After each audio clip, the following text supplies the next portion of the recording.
Ayan, ito na yung focus na nagkaroon ng problema sa injector. Kaya nung time na kasagsagan ng takbo, napuno itong cylinder number 4. Yun ang ikinasawi ng barbula. Kaya yan, tuloy-tuloy na yung leak niya. Ayan o. Ayan, tuloy-tuloy. Ibig sabihin, hindi pa siya naka-on. Okay, sige, on mo nga. Naka-on na yan. Naka-on na pala siya. Ayan. Wala siyang tigil. Lalo na siguro kung i-start. Okay. Sige, ipitik mo lang. Ipitik mo lang i-start. Oh, tuloy-tuloy oh. Oh. Tuloy-tuloy. Okay. Yan ang problema. Hindi lang natanggal yung ano. Hindi lang natanggal. Dapat nakatanggal to. Okay, tuloy-tuloy siya oh. Okay. Ang naging problema niyan, kaya siya nausok. Nung pag-usok kasi niya, nandoon sa gasolina. Kaya sabi ng owner nito, nung time na ginasolinahan, naubos daw kaagad yung gasolina niya at biglang umusok at namalya. Yun ang problema niya. Automatic works. Araw ng Monday, ano? Patay, nandito na, lumabas na. Ayan, nabaklas na natin. Baka ang naging problema talaga nito, yung bumigay talaga yung injector. Tapos tuloy-tuloy ang gas niya hanggat nag-leak yung barbula. Ayun, yun nakita natin yung barbula talaga nag-leak. Yun ang problema niya. Ngayon, sa update natin, titingnan natin, parehas ang salat niya. Yan, hindi siya lumubog, parehas na parehas. Okay. Yan ang update natin mga boss. Ang gagawin natin ngayon dito, re-refresh na rin natin na pagkasunduan na dito sa makina. Na naibaba lang naman, re-refresh na natin. Okay. Tsaka iba na rin ang dumi niya, yun.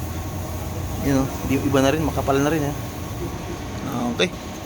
Yun, ito na po yung cylinder head natin ng Ford. Ayan, yung Ford natin dito na ginagawa. Ito, tapos na tayo mag-grinding. Tapos nag-leak test na tayo. Ayan, nag-leak test na tayo. Kung dati talaga namang natagas dito, ngayon wala na po siya. Ayan, number 4.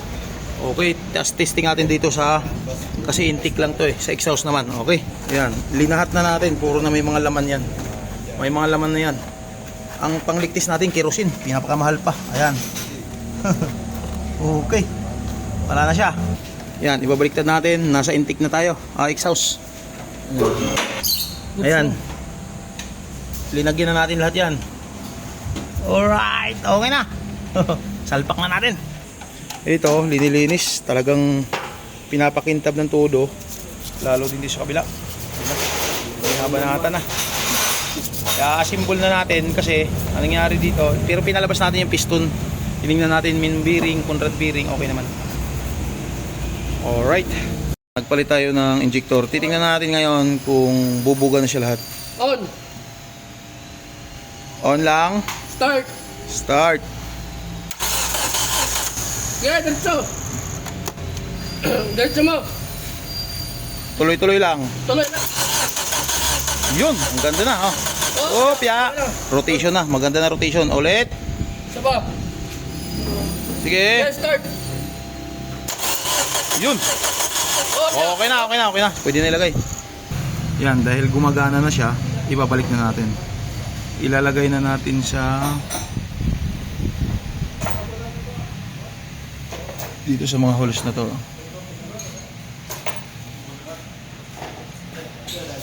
Ayan, nakabit na natin yung injector, coil ignition. Ayan, is papa-start na natin kung anong hinatan. Yun, mandar na. Ngayon yung belt niya. Okay, wala yung inik.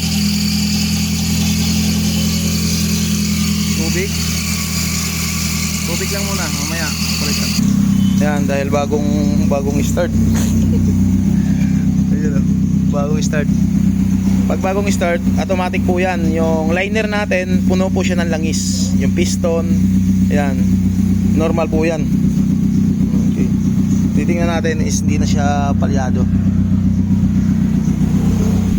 Syempre, bagong overhaul, hindi mawala yan. Unang start mo, uusok muna siya ng ganyan.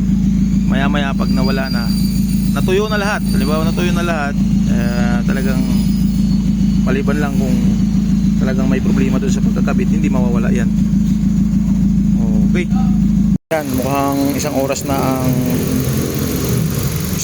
ang nakalipas mula nang umaandar po ito. Yan, umaandar na siya. Nagana na po ang pan. Yan, ang pan niya, nagana. Tapos yung tubig niya nasa maximum palagi. Tapos kung titingnan natin yung kalagayan ng makina niya is talaga namang mahinahon na. Tapos titingnan natin yung tambutso niya kasi kanina kung mapapansin natin yung tambutso niya, grabe ang usok. Tapos pag revolution, tuloy-tuloy na nausok ng puti. Okay.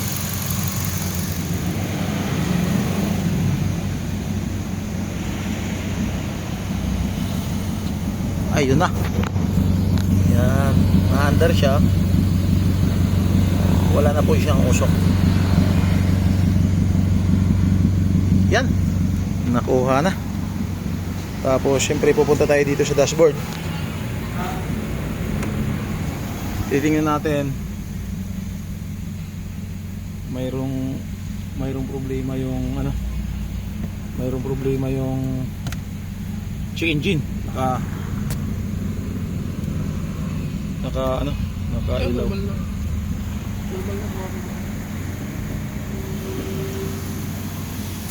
Okay. Tapos na po itong sasakyan na to. Antay na lang tayo ng break-in. Magbe-break-in tayo dito ng hanggang mamayang hapon. Sabihin na lang natin mga 3 hours hanggang 4 hours na break-in. Talaga namang pwede na natin to ibigay sa may-ari. Okay. Ito ay Focus, Ford Focus 1.6 engine. Okay, gasoline. Alright. Yan, isang malaking problema pero basic lang naman to. Malalim ang preno. Nung na-check up natin, madumi yung fluid niya. Talagang napakarumi. Yan ang fluid. Pangalawa, lusot ang wheel cylinder.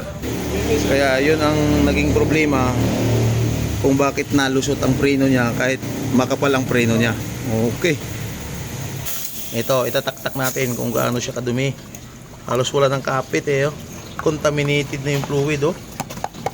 Grabe oh. Oh, yun. Kaya sa may mga sasakyan dyan, hindi kayo pwedeng magsabi na preno ang problema, brake pads. Talagang kailangan sa PMS talaga dapat. Kasi sa PMS laging kasama to. Nagpa-flashing tayo, napapalitan to, nalilinis. Ayun, gaganda ang preno mo. Kung ganito naman, kahit anong kapal ng preno mo, ganun talaga mangyari. Okay, ito ay crosswind 2006. Alright. Okay, ito na. Inisa-isa na natin, nalinis na to. Yung elba natin, yan, yung tangki ng fluid, kitang-kita natin na talaga namang napakalinis na. Okay. Okay, tapos dito nalinis na. Ngayon, i-assemble na natin lahat yan. Ito, wheel cylinder. Kung makikita natin yung wheel cylinder natin, sobrang tagal na rin talaga. May lamat na sa ilalim. Yan, pero lilihain lang natin to. Okay. Tapos to, nag-lock to kanina. Okay na. Okay, tapos to, palitan na natin to. Repair kit, palitan na natin to. Para dito. Alright.